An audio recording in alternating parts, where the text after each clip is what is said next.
people controlled him. They controlled him, they did what they wanted, and it was very difficult for him to say no, no, no. You must have seen this happening. Was there anything that you could do or say to Michael to change that situation? It's very, very difficult because in situations such as that one, we've tried so many times to intervene. And it's not always that easy because they keep everybody at bay. They keep everyone away, actually. Everyone. How did they do that? By controlling. And I know because I have been in a controlling and abusive relationship, but by controlling him, controlling his thoughts, control what he does, not letting giving orders, not letting anyone through the gates, not letting anyone near security, things of that nature. And this way they have him and they control whatever he does.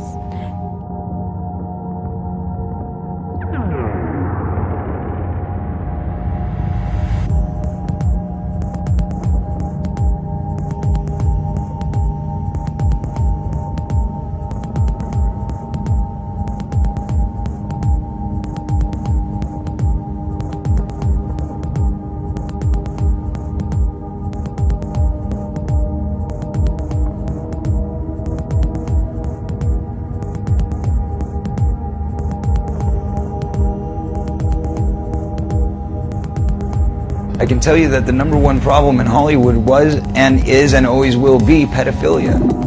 That's the biggest problem for children in this industry. It's the big secret.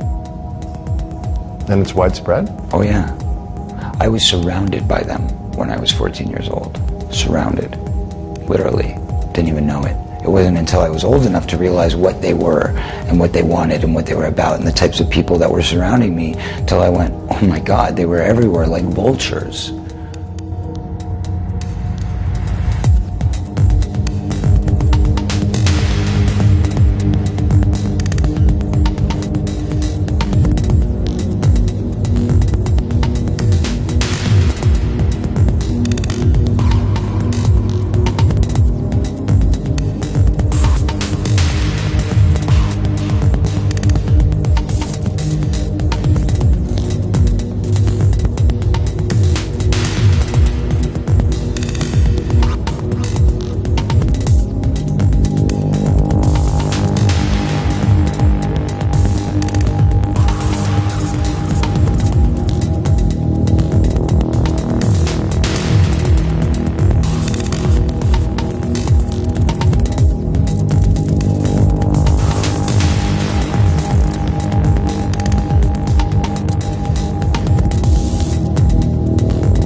I mean, this could have been a mixture of drugs, it could have been a cocktail that's specific, or it could also have been the fact that, you know, your body shuts down after years of abuse.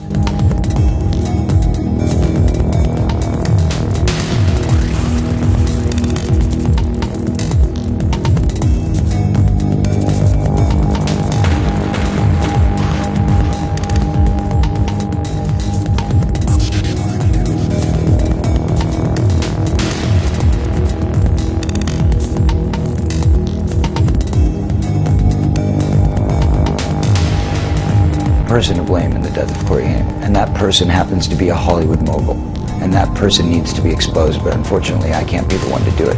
But the person that knows who did it and knows who he is watching right now, I guarantee you. Because you must understand something. Michael always told me, he says, Latoya, if anything happens to me, if I die, it's because someone murdered me, because they will kill me. Yeah. They're trying to kill me. And he would say that, and it wasn't being delusional or anything.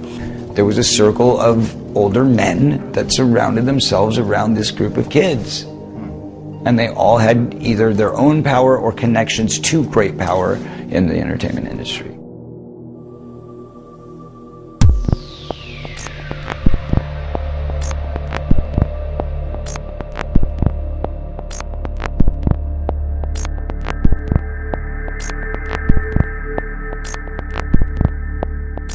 Where were you, Latoya, when you heard the sad news? I was, actually my father called me. I was at home and I had just hung up the phone with my business partner, and he had just told me about Farah, and I said, oh my, jeez, I wonder who's next because it always happens in dreams.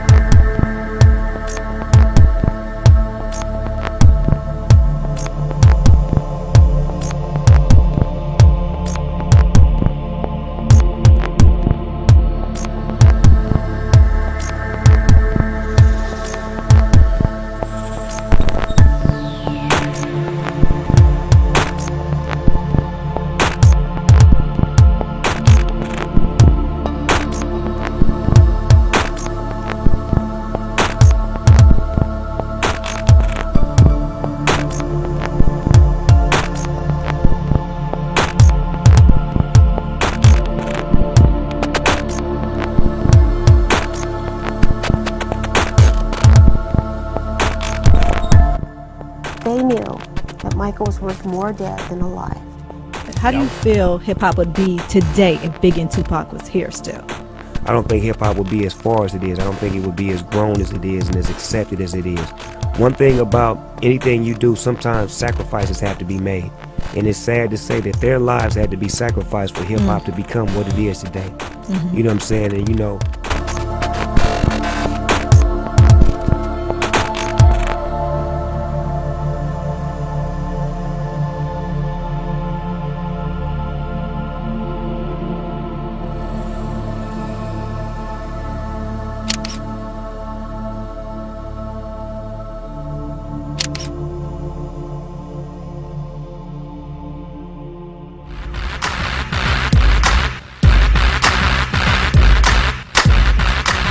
the game is bullshit, man. The game is fucking bullshit.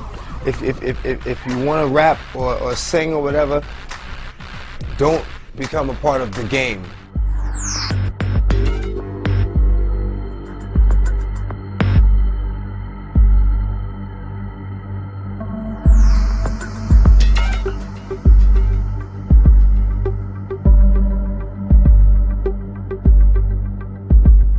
The industry ain't what it used to be. The industry's trying to control the way you MC. They want you to dress like this and talk like that.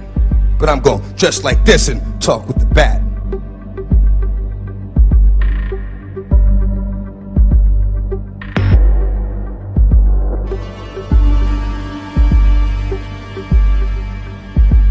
America makes you an opportunist, and at the same time they institutionalize you. So the fact that niggas get these big record deals, big money, and then go to jail shouldn't surprise you. That's what lies do. Do it every time, man. Every time, man. Every time they do it to me. They gotta be quiet about it. They get my rights violated, but I gotta be quiet about it. Let's go. Let's go. Now, let's go.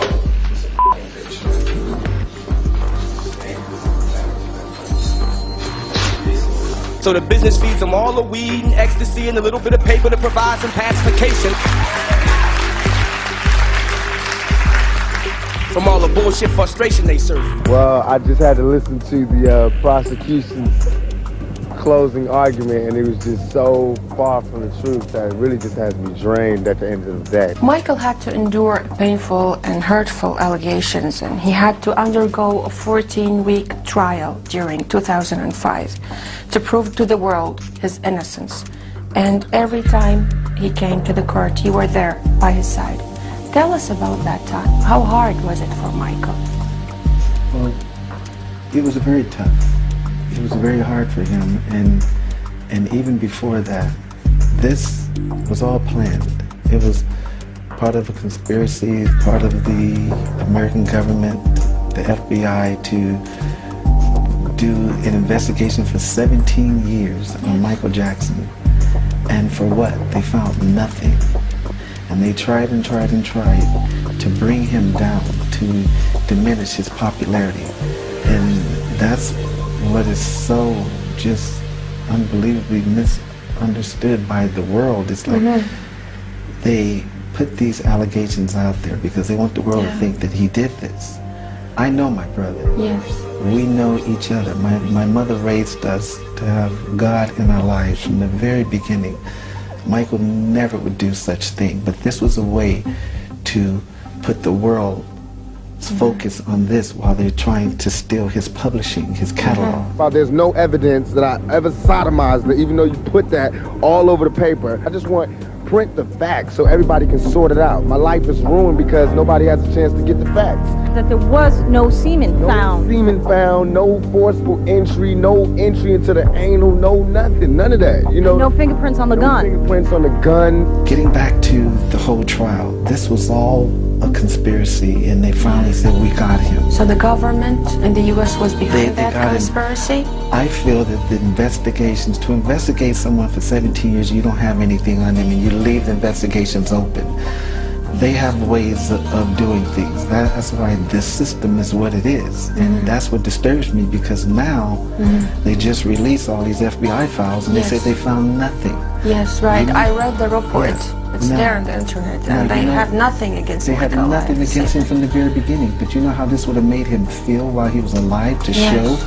But the reason why they didn't release these, because it would have helped him in many different ways. Mentally, his image, his whole demeanor to people who wanted to believe these ugly things. So they knew what they would do. So now they release him while he's dead, because they want him out of the way. And so I'm speaking like this because I'm very disturbed. I'm very disturbed in the system. I'm very disturbed in the way things were handled, because he became so successful. His kindness became a threat. Why? He wasn't interested. Why he was a threat? Because that's the way it is in this world. He's not interested in politics. He's not interested in anything but helping people. That's it. You know, there's a lot of good people in this industry, but there's also a lot of really, really sick, corrupt people in this industry. And there are people in this industry who have gotten away with it for so long that they feel they're above the law. And that's got to change. That's got to stop.